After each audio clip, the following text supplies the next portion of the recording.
Nichols, Communications Director here at Our Revolution, and I am so glad to welcome all of you to our live Organize to Win Town Hall.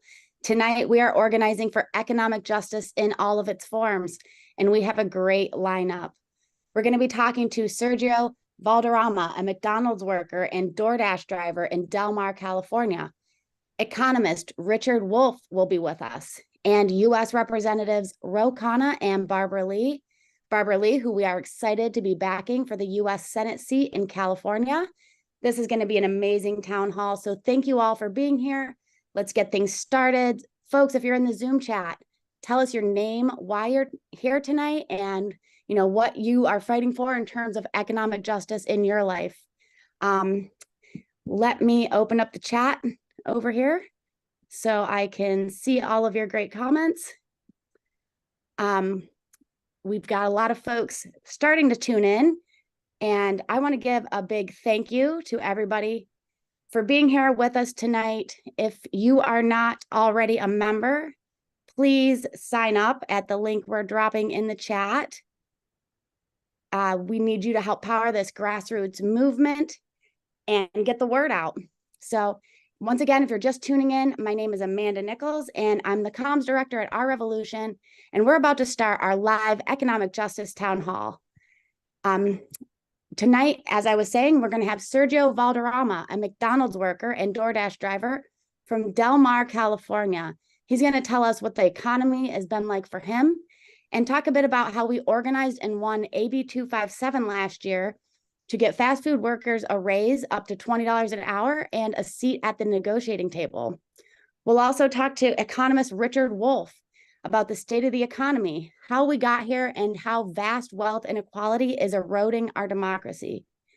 Then we'll talk to Representative Khanna about housing, corruption, why he's chairing Barbara Lee's Senate campaign to help our movement win economic justice. And we'll hear directly from the Congresswoman herself. Barbara Lee has lived the struggle, and she spent her life and career fighting on these issues.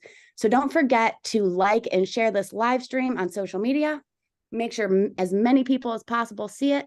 Let me read a few names from the chat. Let's see who's tuning in on Zoom. We have Ava in Trenton, New Jersey.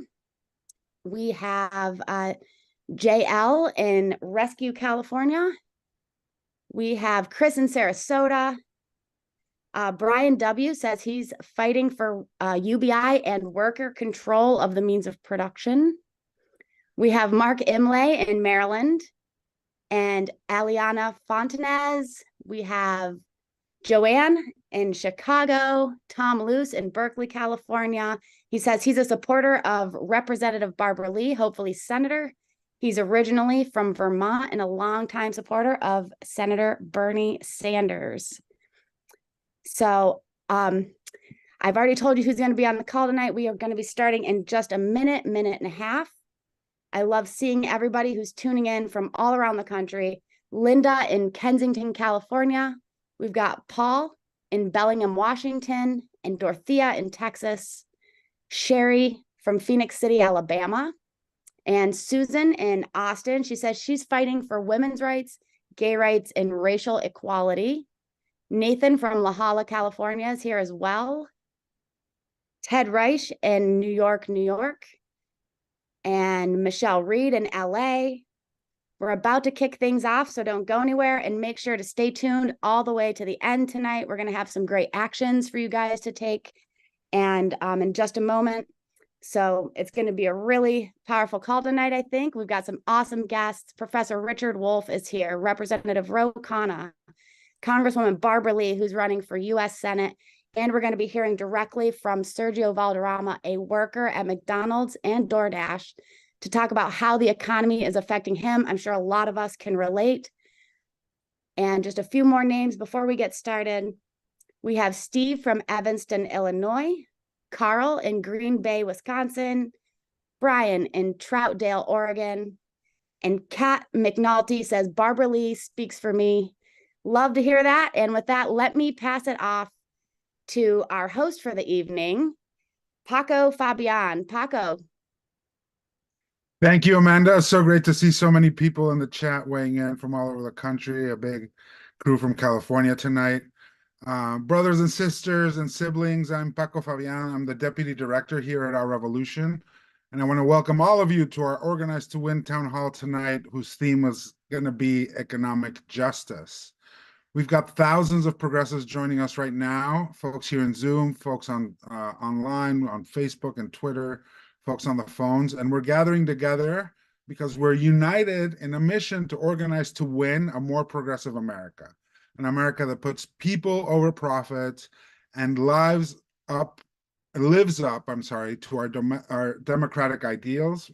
At Our Revolution, we have an inside-outside strategy to win. Not only must we mobilize the grassroots to elect progressive champions, but we must also organize our movement to partner with our elected allies to win transformative policies. And that's what we're focusing on, economic justice across America tonight. We've got a powerhouse lineup. Amanda mentioned it already, but I'll repeat it a little bit. First, we'll be speaking with Sergio Valderrama. He's a McDonald's worker and DoorDash driver in Del Mar, California, about what this economy has been like for him. Last year, Our Revolution, Sergio, and the Fight for 15, along with a bunch of other groups, organized in one AB 257 to get fast food workers a raise and a seat at the negotiating table in California. So we'll get the latest about that and how that's going. Then we'll be speaking with popular economist Richard Wolff. I'm sure you've seen him on different podcasts and other places. He will be speaking to us about the current state of our economy, but also about how we got here. What were the circumstances that created the conditions that we're living in now, and how vast wealth inequality and an economy run by the few is not only hurting our pockets, but it's also damaging our democracy. And we'll also be speaking with Representative Khanna, a good friend of Our Revolution, about housing, about corruption, and the economic policies that would transform life in America, and why he's also chairing Barbara Lee's Senate campaign to help our movement win on these issues and many more. And finally, we'll hear directly from the most progressive candidate in the California Senate race, Congresswoman Barbara Lee herself, who has lived the struggle and has the most powerful record of fighting for economic justice.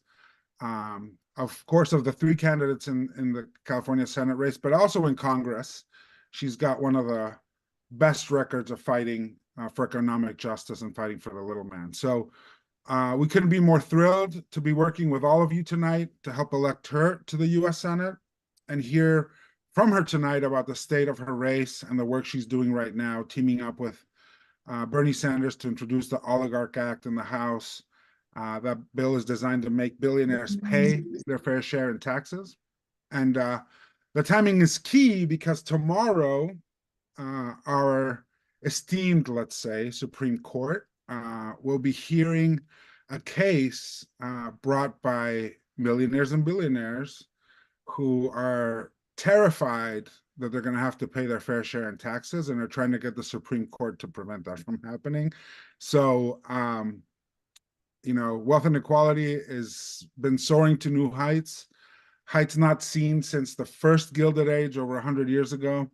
But today, we must refuse to allow a few ultra-rich elites to run our economy and run our political system to their benefit and our expense. And that's why I hope you'll take action with us here tonight and take down this link that's getting dropped in the chat right now. We're asking you to please call your representatives and urge them to support Bernie and Barbara Lee's new bill, the Oligarch Act. It's long past time to relieve the tax burden on the rest of us while ensuring our country has the resources to invest in our communities, in our health, in our education, and in our human capital, more importantly. So that link is getting dropped in the chat right now. And look, we know these policies are popular, right? They're popular in every single state. They're popular in blue states. They're popular in red states.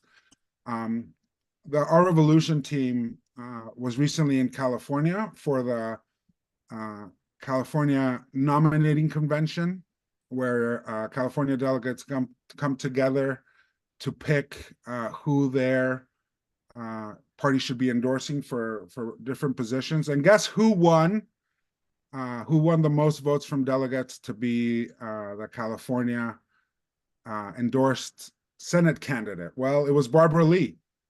She got the most delegates in support of her run for Senate because, more than anything, she stands for policies that are popular, policies that are right, and policies like economic justice, right? If Democrats really want to win elections, they really need to truly champion progressive economic policies, not just give them lip service. They need to actually take action to get it done. And what do I mean by progressive economic policies? I'm talking about, good jobs that pay fair wages, empowering labor unions to be partners at the workplace. We're seeing unions growing and strikes winning around the country, which is very encouraging, but we need our elected leaders to also step up and join progressives in a real fight for the PRO Act, to stop advantaging the bosses over the workers. We, of course, need Medicare for all, an end to medical debt, which is a huge burden. We've talked about that on these calls before. We need to lower drug prices. And as you've heard us talk about over and over and over again, right, we also need to get rid of student debt.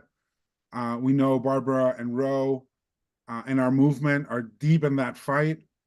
We also need to win affordable housing. We need to beat back corruption and greedflation, right? Win back paid family leave and more. These are just some of the issues that cut to the core of the struggle that we're all in together and that we're all fighting to improve. So our economic vision really resonates, right, with most people, because it serves the people. And these are just a few of the topics we'll be discussing tonight with our guests. So I'm really excited to get things started here. So first up, we're going to be talking with Sergio Valderrama. So Sergio is a McDonald's worker and an activist in the Fight for 15 in a union in California. He's based in Del Mar. Sergio is also, he's got two jobs, right? I mentioned he works at McDonald's, but he's also a DoorDash driver. He's got a family that he needs to support. Sergio, it's great to be here and talking with you tonight. How are you doing, and how's this economy treating you right now? Hello, Buck. It's great to be here. Well, I'm doing okay so far. I was just doing DoorDash before the call. Basically, like you said, I worked for McDonald's for the last 13 years in the area of San Diego. And basically, the economy has gotten worse and worse.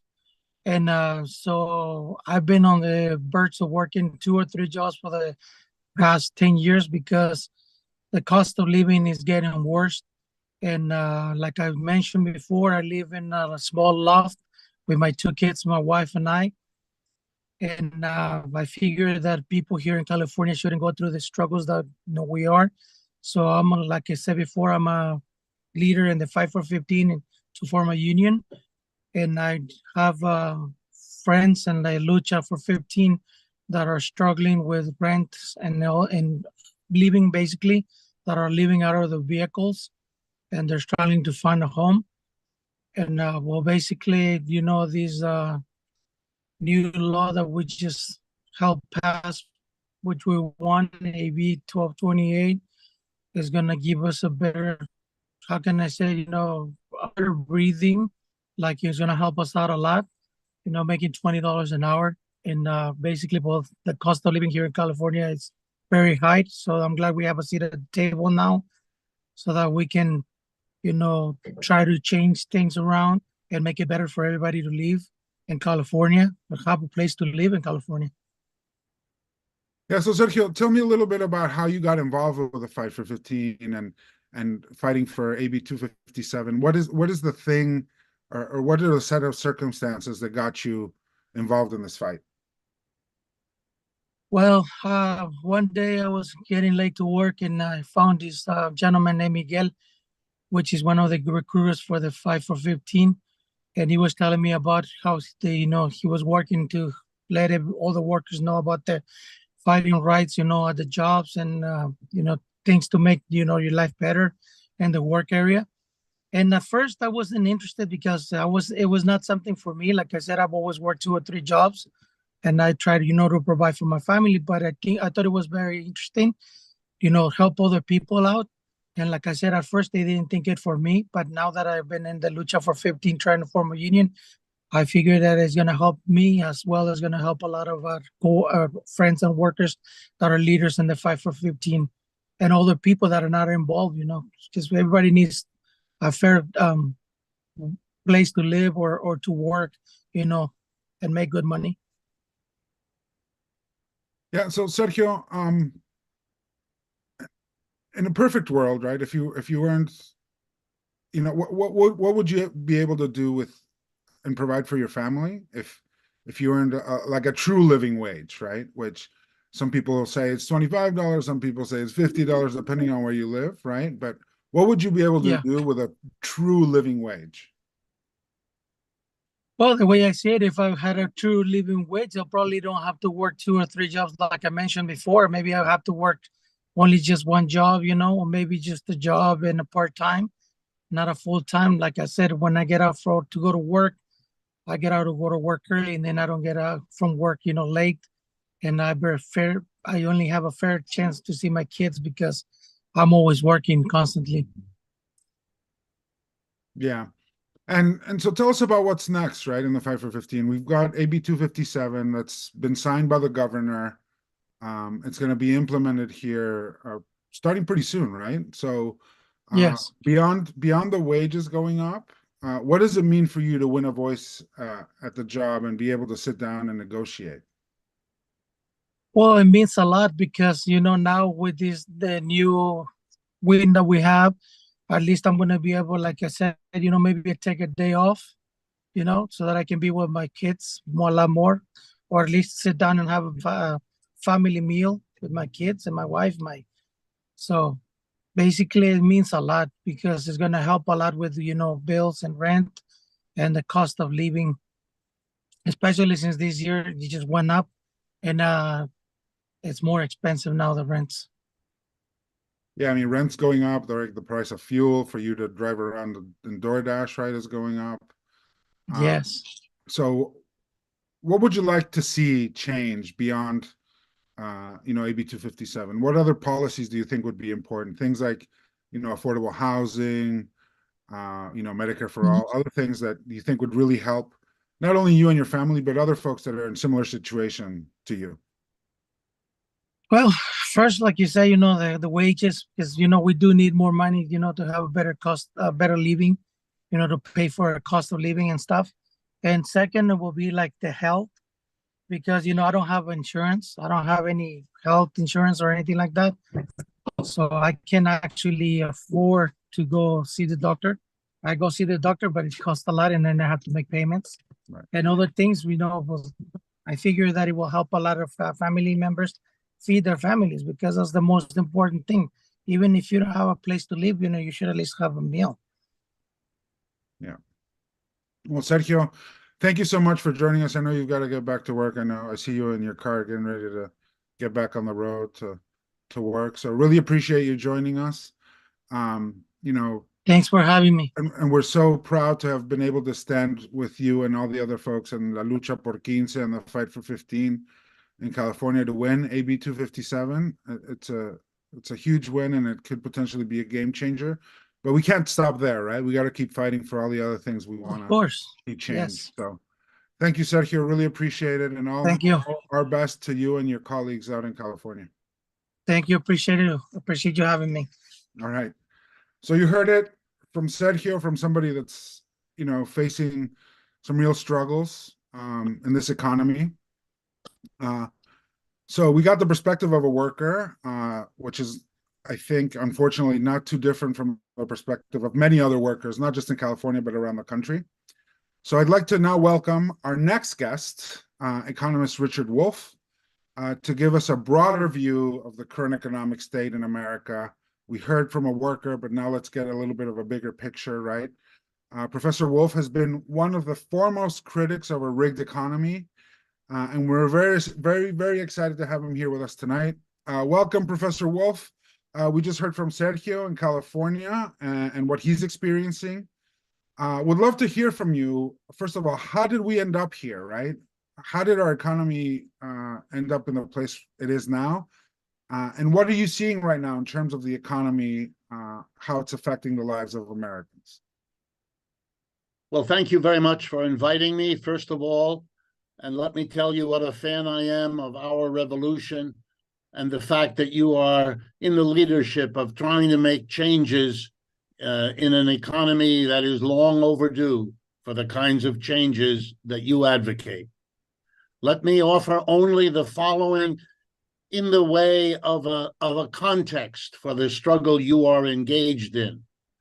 And to be honest with you and to be in solidarity, to talk about things that should be on the table all the time, but are often off the table, except when people like you have meetings like this and force it into the public conversation. So let me start at the highest level and then go, if you like, to the lowest. Absolutely. First, the highest level. We have to understand, difficult as it is for Americans often to do it, that we now live in a changed world economy that's going to change all of our lives from here on out. And let me be clear what I mean. For the last 75 years, the United States and its allies, often referred to these days as the G7, the group of seven, have been the dominant economic powerhouse of this world. The strongest economically, politically, culturally, and militarily. And our policies everywhere in the world, for example, maintaining 800 military bases around the world, intervening in wars all over the place, as we all know, was based on the sense that we need to protect in every way this global economic empire. Well, that is no longer the case. Since the year 2020, another economic powerhouse has not only overtaken the United States, but is now a larger economic entity.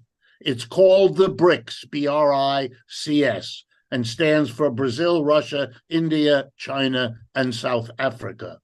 The combined economic power of the BRICS nations is now larger than the combined economic power of the G7.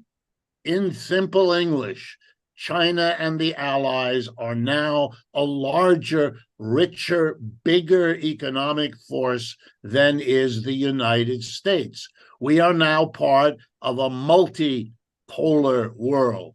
We have to adjust, and fighting wars everywhere, using the enormous amount of our resources for war as opposed to dealing with the economic problems we have is one of the reasons we have those economic problems, and one of the reasons we haven't made a great deal more progress in dealing with the problems we have, because so much of our resources go for military and other ways of sustaining a world economy that isn't what it was. And we have not adjusted, and movements like our revolution can put these issues honestly before the people of this country and make an enormous contribution to refocusing us. And the second out of the two would be to go down into the core of our economy.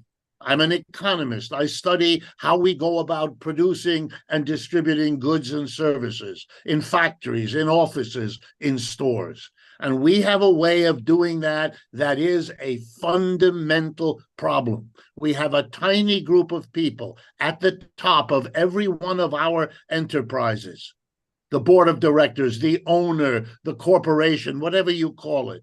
And they make all the decisions. They decide what to produce, what technology to use, where to produce it, and what to do with the wealth we all produce. That tiny minority, we call them employers, 3% of our population, are in the driver's seat.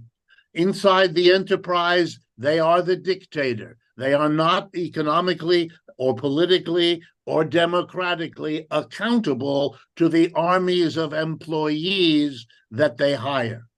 Bernie Sanders was one among the very fewest of American politicians who put the issue of a transition to a cooperative-based economy on the agenda when he ran both in 2016 and 2020. Nothing is more urgent than to question and challenge the top-down hierarchical way we've organized factories, offices, and stores, and to begin to ask the question, can we do better domestically and in foreign if we had a democracy inside the enterprise and not only outside in the residential areas where we live? Adjustment to a new world economy, opening up a transition to a more cooperative economy, those are two urgently needed initiatives to really address the economics and economic problems that we have. And we desperately need the participation of people just like you to move in that direction. Thank you, Professor Wolff, for that. So, look, we've got an affordability crisis currently, right, in this country that is literally crushing people, right? Our system is being rigged to serve the wealthy few, as you mentioned.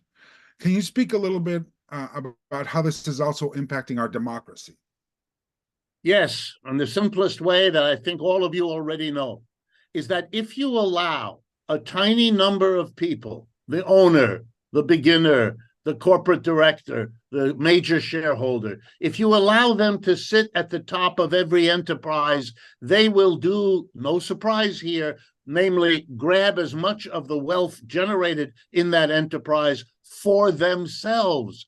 The reason we have vast inequality of wealth is the way we've organized the business. If there were democracy inside the enterprise, if it were one person, one vote to decide what to produce and how to distribute the wealth that's created, we would never see some people have hundreds of billions of dollars and the mass of people worrying about their next paycheck, availing themselves of education for their children and all the rest. What's the problem for the mass of people is an unequal distribution of wealth, which is then used to corrupt our politics. The rich understand you can't have democracy really even in the political sphere because the mass of people might use it to change the distribution of income and wealth. And for that reason, they have to stop that process by doing in politics what we know and see them do all the time. So if you want a political democracy, you really, in the end, have no choice but to advocate for an economic one, because without that, you'll never get the political democracy either. Right. And look, over the past few years, right, we've seen the startings of that, I think, with workers at Starbucks going out on strike. You know, these are non-union workplaces, right? We've seen employees of Starbucks, even Sergio and his colleagues at the Fight for 15, right? Sort of starting to take some of those steps. What are some of the other examples that you think are happening in this moment that could potentially be steps in the direction that you're mentioning? Well, I take enormous heart, I take enormous encouragement from exactly what you talked about. The struggle to have unions in places where we never saw them before. Workers had hoped to unionize the Amazon, all of them. The Fight for 15 was already the beginnings of all of that. Now we see strikes anywhere. I've been a professor. We have more graduate students joining unions than we've ever seen in the United States. There is a movement already underway of people saying they don't need to live in a world as unequal as this one. We can do better than this capitalist system we have inherited, and it's our job. Just as the working people before us struggled to make life better, to stop being the poverty of the past, to stop the slavery that once existed, the feudalism that once existed, well, we can do better just as they did. It's our turn, and we're questioning, and I see that happening all around me, particularly in a labor movement of the last 2 or 3 years, that together with the social movements that existed much longer than that, we're now seeing a coming together of the kinds of forces that can make a change if we keep our eyes on the need to do that at the most basic level. Actually, my last comment or question for you, Professor Wolff, is look, tomorrow the Supreme Court of the United States is going to be hearing a case where millionaires and billionaires are preemptively trying to prevent Congress from passing something, a bill that would, force billionaires and millionaires to pay their fair share in taxes. They're doing this, I think, in a way to prevent themselves from paying, right, their fair share in taxes.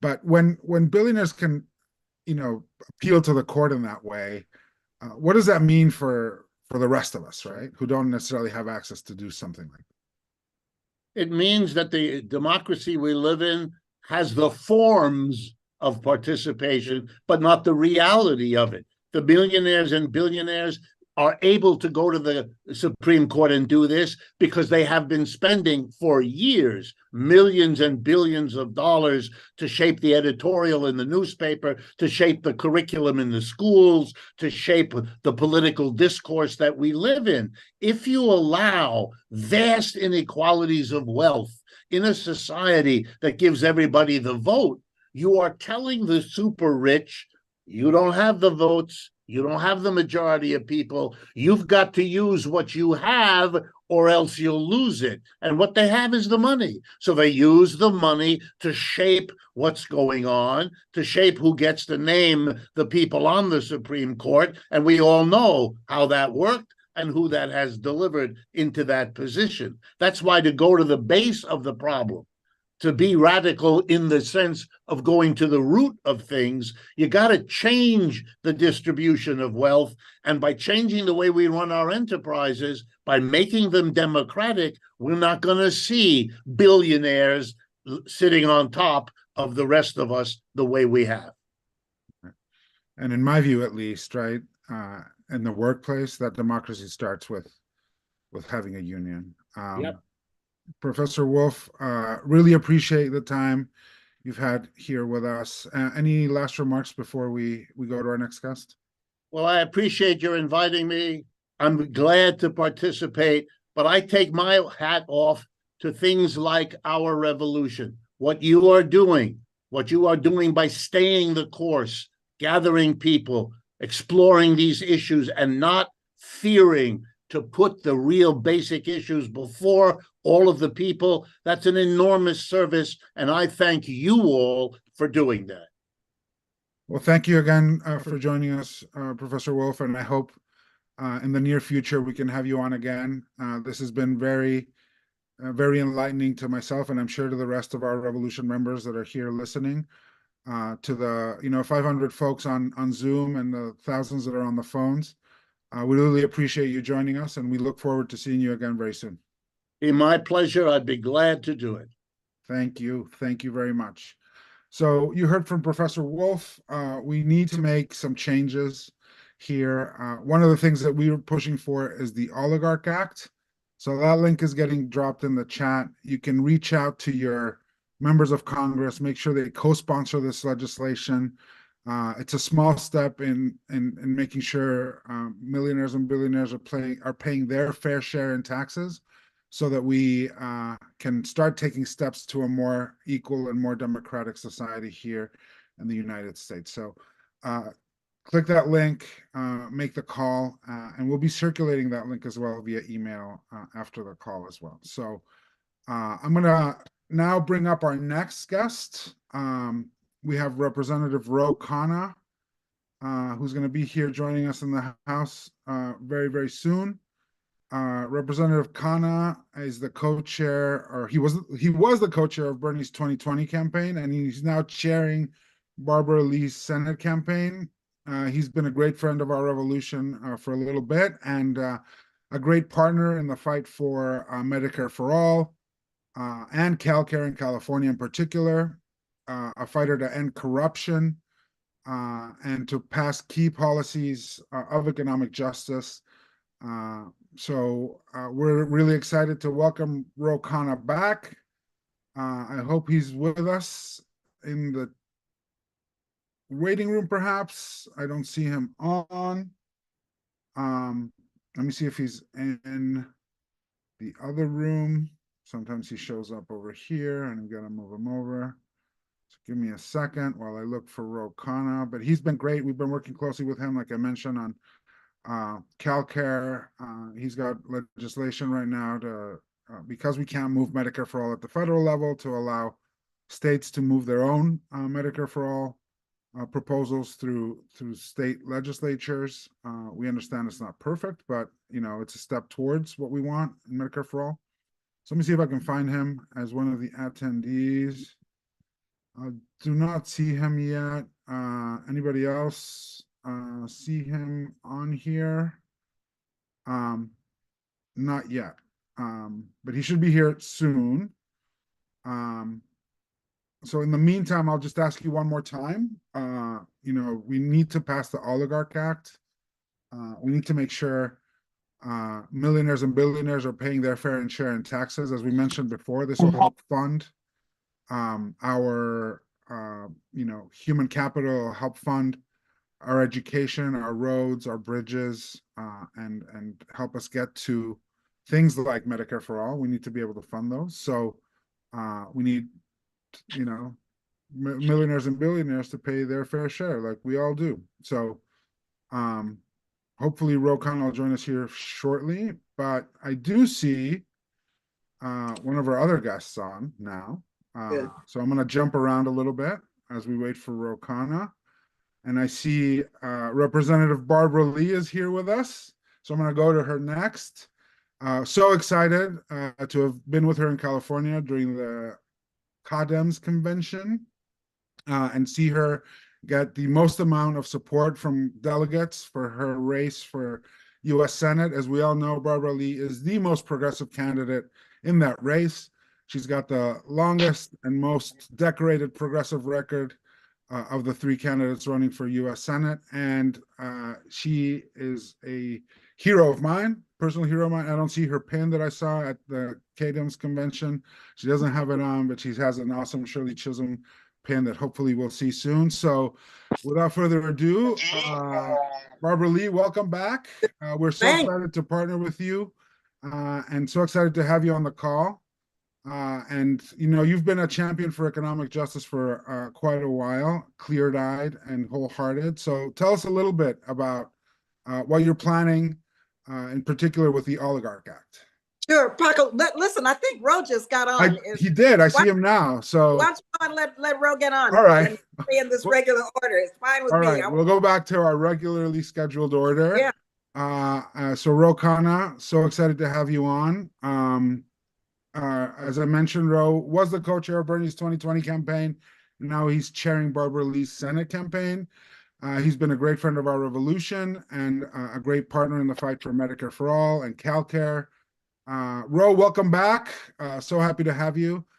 Tell us a little bit about your perspective of economic patriotism, right? We heard from Richard Wolff earlier of some of the things that we need to be doing.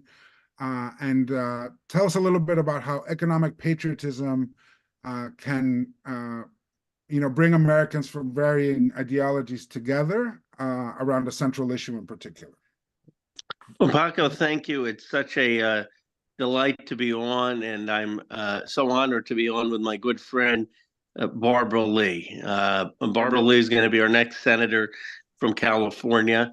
I was so proud of her at the California Democratic Convention. She got the most delegate votes of any candidate and had the most momentum there. And that was in part because of our revolution's endorsement.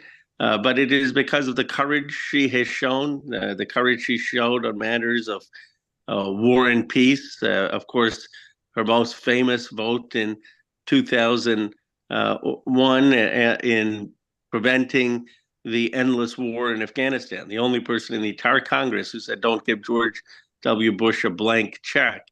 And I've often said that Barbara Lee is an anti-war voice we need. But boy, I never could have predicted that we would have that need so urgently in the moment we are in. She is the only candidate who has come out for a permanent ceasefire. As often happens, Barbara Lee came out before I did. She's a little bit ahead of all of us, but I got there eventually. But she is still the only person. There are 43 of us now who have come out for a permanent ceasefire, and she's showed the way. She was early. She was there. And this is really the difference. I mean, this is a critical difference in the Senate race. I just had to say that. I want to talk about the economics, and she's got a very important perspective there. But if you care about having an anti-war voice, if you care about peace, if you care about having a ceasefire in the Middle East, Barbara Lee is the only candidate, and we've got to rally around her, and she's going to win because people are going to find out that California is a progressive pro-peace state. At least the Democrats in the state are. And so I have never been more optimistic about her campaign. Now, let me talk about the topic tonight on oligarchy. I mean, we got to start out with some basic facts. 1% of the population in America controls 31% of the wealth, and the bottom 50% have 2.5% of the wealth. Half the country has 2.5% of the wealth. I mean, how do you not have anger, despair, frustration in that kind of situation? You've got a nation where so many people can't make basic expenses, drowning in debt. I don't have to tell people in this call, many of them face this day to day. Forget about buying a house. You know, you got Wall Street buying up all these single family homes. The rents have gone up dramatically beyond the rate of inflation. You have groceries that now cost more than they did. That's just a fact. And yes, the president's policies have helped lead to low unemployment and created all these jobs. But for 40 to 50 years, there's been a war on the working and middle class in this country. And people feel that. They say, my wages aren't keeping up. I can't afford the medical debt. I can't afford the student debt. I can't afford the credit card debt. I can't afford to live in America. That is the central challenge that the Democratic Party has to tackle. We need to be creating economic opportunity for new jobs and economic prosperity and wealth generation in every district in America. I mean, $10 trillion of market value in my district. And you go to other places, Johnstown, Pennsylvania, or parts of the South, or in Latino communities, and no economic opportunity, no job creation, no sense of the American dream. This country cannot stand that divided.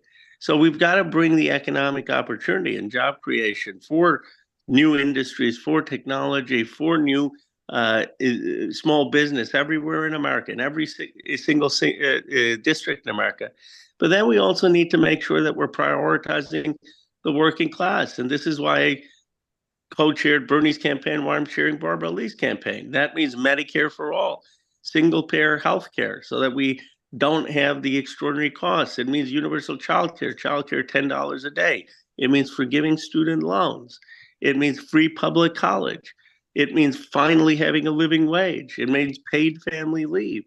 It means having power to labor and unions so that people can get their fair share of wages. We know what needs to be done in this country, and it means willingness to tax the ultra-rich. I really never have understood it. I have more billionaires in my district than any other congressperson. I'm willing to have a wealth tax and higher taxes on them.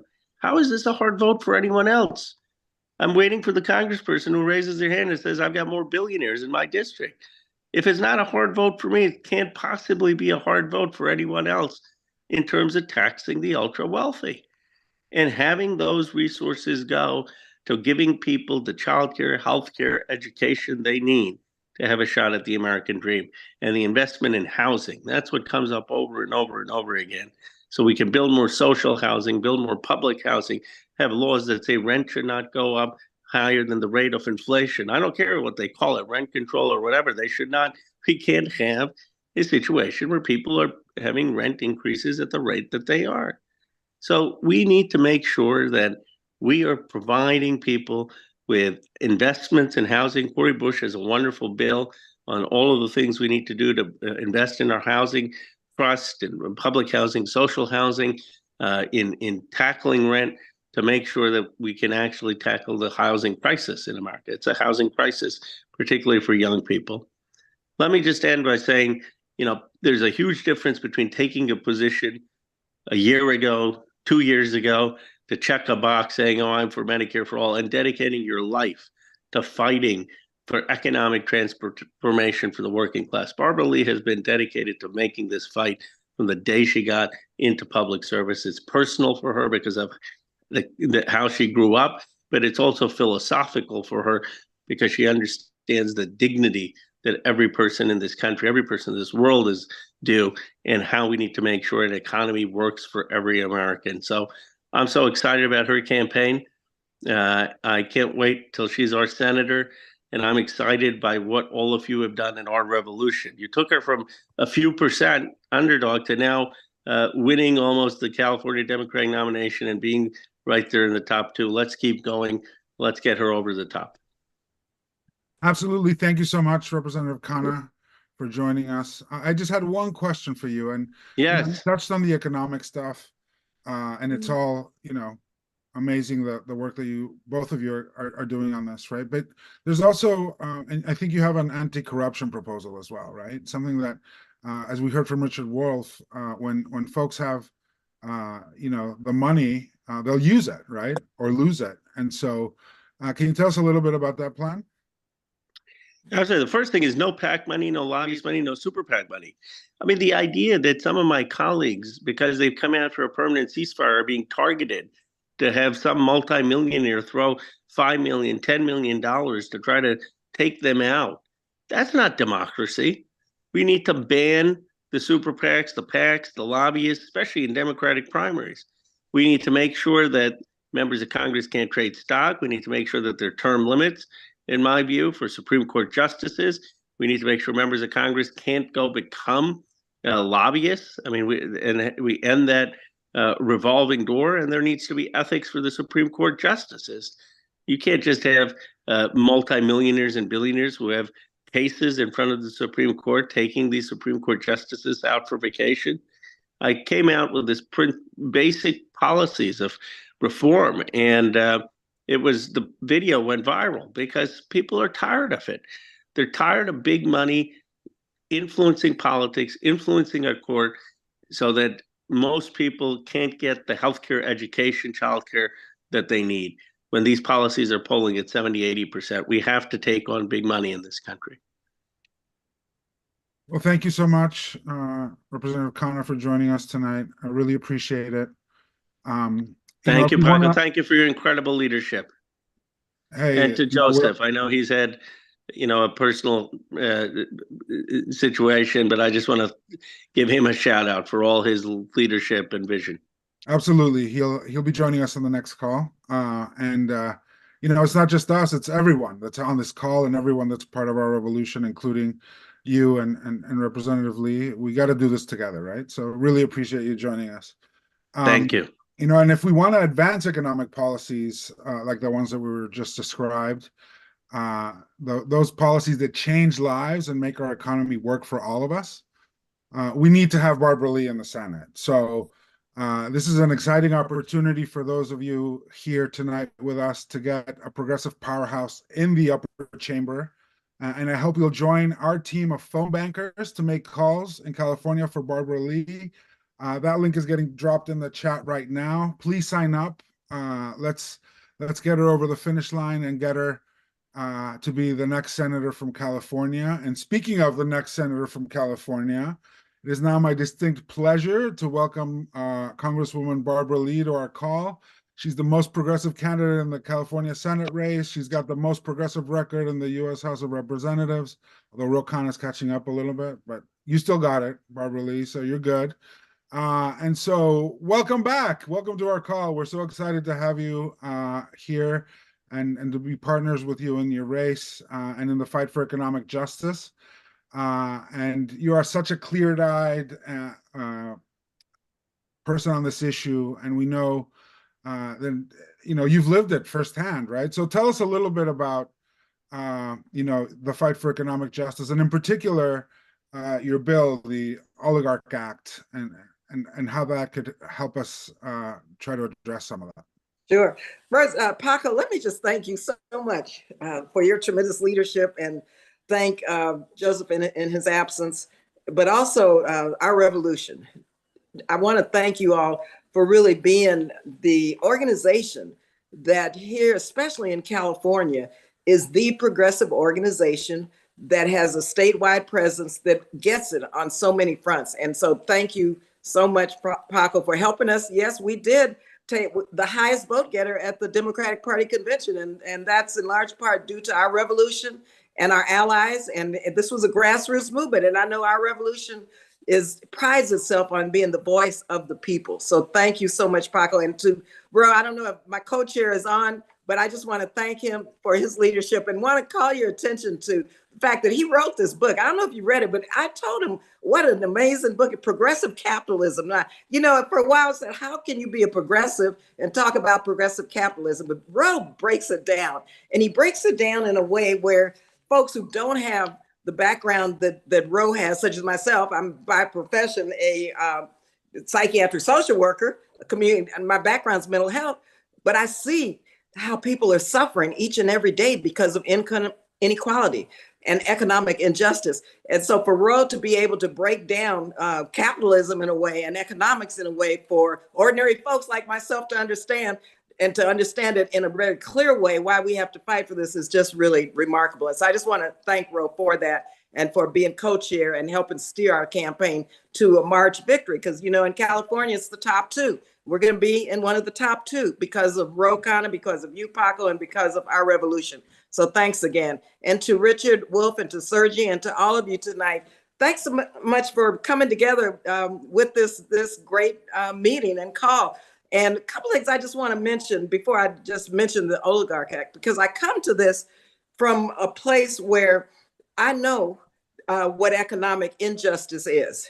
I know how people are struggling here in California. 40 million people, one paycheck, 40 million people live in California, 20 million, one paycheck away from poverty. And I know what drives the cost of living here, childcare and housing, and it's income inequality. And so everything that I do has to be through that lens, and always has been. And so I mentioned at one forum that, I'm fighting for not only to raise the minimum wage, but for a living wage. I was out on the fight for 15, but you know what? And let me make this very clear. In my congressional district, for a family of one, $104,000 is low income. Okay, $117,000 for a family of four is low income. Now you figure out what that is per hour. That's over $50 an hour. I mean, so you can just see the imbalance with regard to the cost of living and wages here in California. And we've got to do something about it, not only here in California, but nationally. And so I've worked for years and years and years on income inequality issues and on figuring out strategies and policies to make millionaires and billionaires pay their fair share. So one bill that I know is getting a lot of attention and is supported by many, many organizations. And I want to mention what oligarch means in the bill, because a lot of people have called me and say, Barbara, what does oligarch mean? What is the act say? So let me just read it. It's the Opposed Limitless Inequality Growth and Reverse Community Harms Act. Okay? Now remember that, and that spells what oligarch means in the context of this bill. And really what it does is we introduce a wealth tax that imposes a levy on the net value of taxable assets exceeding a specific threshold, with exemptions, of course, for their certain categories of property, and requires, though, which is very important, the IRS to report and annually audit many of these cases to make sure that they are compliant, that those who are responsible, who have to pay this tax, are compliant with it. One quick point about this, I led the effort because, I'm against the Pentagon budget and the increases. It's excessive. Waste, fraud, and abuse. And Senator Sanders and I work on this daily, 150, 200 billion waste, fraud, and abuse. But the audit provisions are so important for the Pentagon. What has happened is every agency in the government is required to produce an audit.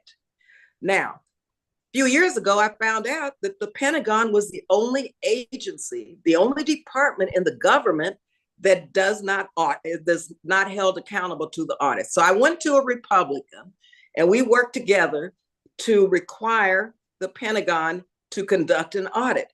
And this is important as it relates to the Oligarch Act, because the Pentagon has now flunked, not 5, but just recently flunked 6 audits, mind you, 6 audits. Now, these resources, these investments can be invested in housing and healthcare, in transportation and climate initiatives, in lifting people out of poverty. And so this audit provision of the Oligarch Act is so important, because taxpayers and the contractors and the millionaires and billionaires, they're scamming the system and they're scamming taxpayers. And taxpayers who are paying excessive taxes, who are low income and middle income, are fueling the Pentagon budget. And so we can't let this happen with the Oligarch Act. We've got to make sure these audit provisions are there. Also, we've been working with Senator Sanders on tax on Wall Street speculation. I mean, you know, it's just imposing an excise tax on certain securities and transfers such as stocks when they take place. It's like 0.1%. I mean, those individuals, those would not even know that took place, but it would bring in billions of dollars to help with leveling off and bringing parity to people who deserve to have their lives invested in, so that they not only just survive, that they thrive.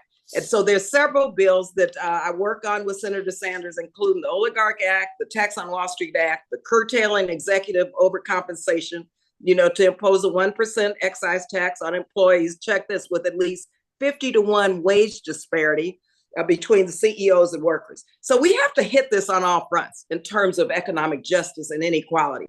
And so this call and our revolution is so important in this struggle, because we will never have a country that ensures democracy for everyone until we get this economic system in a way where millionaires and billionaires are paying their fair share, because certainly low income people and poor people are paying their fair share and more.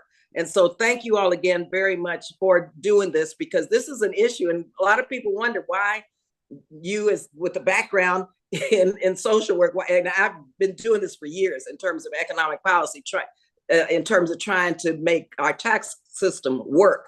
But it's important because I care about people and I care about their lives and I care about them being able to take their families. And like I said earlier, I don't want in California and throughout the country people to just be hanging on, living on the edge in the wealthiest, most powerful country in the world. But I want people to be able to thrive because they deserve it. We have the investments and the resources here in America for that. And so we need to work hard to get these bills passed. But also, I hope you all vote for me so I can carry my voice and my work and all of you into the United States Senate in a big way, where we will have a even bigger megaphone to work on these issues. Thanks again, Paco. Well, thank you, Representative Lee, for being such a great leader on all of our progressive issues. But tonight, we really wanted to highlight how you've championed these issues, economic issues that cut to the core of the financial well-being of regular folks, right? So things like housing, student debt, and the Oligarch Act and others. So really appreciate you joining us. And now for all the rest of the folks that are here tonight, again, we're dropping the link in the chat. You can call your representatives and leave them a message demanding that they support Barbara Lee, Bernie Sanders, and the Oligarch Act. So that link is getting dropped in the chat right now. Go ahead and get in touch with your representatives, ask them to become co-sponsors of that bill, and we can start taking some steps to alleviate some of the economic pressures that folks are feeling all over the country and California in particular. So, and also want to remind you, if you want to send a champion like Barbara Lee to the U.S. Senate so she can fight along Bernie Sanders and others to tax the wealthy and unrig our economic system, please join our growing team of phone bankers for Barbara Lee. That link is also getting dropped in the chat now. Please join us and help us get her across the finish line. We've already got her the largest amount of support at the convention, and we can keep building on that to get her across the finish line. here in March. So join us there. And also want to just mention that with a small donation, we'll also send you our new economic justice sticker pack, which is being displayed right now. You can help us fund all the great work that we're doing with our partners like Barbara Lee and Khanna and others that we do as a grassroots organization here. So these 3 great new stickers, billionaires and policy failures, record profits, stolen wages, and strikes work. They're pretty cool. I got a couple on my computer right now. I can't show you because I'm on my computer, but you can order them at the link that's getting dropped in the chat right now and help us make more phone calls for Barbara Lee, put more pressure on other members of Congress to support the Oligarch Act, get our groups organized on the ground so that we can get more progressive champions. And again, talking about that inside-outside strategy that we've been talking about, right? We put pressure out on the outside, and our folks like Barbara Lee and Bernie on the inside help move legislation that way. So before we wrap, as you know, we're building a powerful movement of progressives here, organizers and elected leaders to fight for the policies that serve the people and serve the planet. If you aren't already a monthly member of our revolution, we hope you'll consider signing up tonight. You heard from Richard Wolff, you heard from Barbara Lee, from Khanna, and you also heard from Sergio in California about what we're facing. So, join us or get a friend to sign up as well. Spread the word. We rely on our grassroots supporters to fund all the work that we're doing, all the organizing that we're doing up and down the country. So from important elections like the Barbara Lee Senate fight to fighting for issues like AB 257 in California, every little bit helps us. So sign up for $2, $3, whatever you can a month. And we promise we'll double it with our effort to get folks like Barbara Lee in the Senate. So that link is getting dropped in the chat right now. And with that, let me just wrap up the way we wrap up every one of our meetings here at our revolution with our chant. You guys all know it. I'm going to start it. If you can, unmute yourself. But when we organize, We we win. win. When we organize, We win. when we organize, We win. all right. Good night, everybody. See you soon. Recording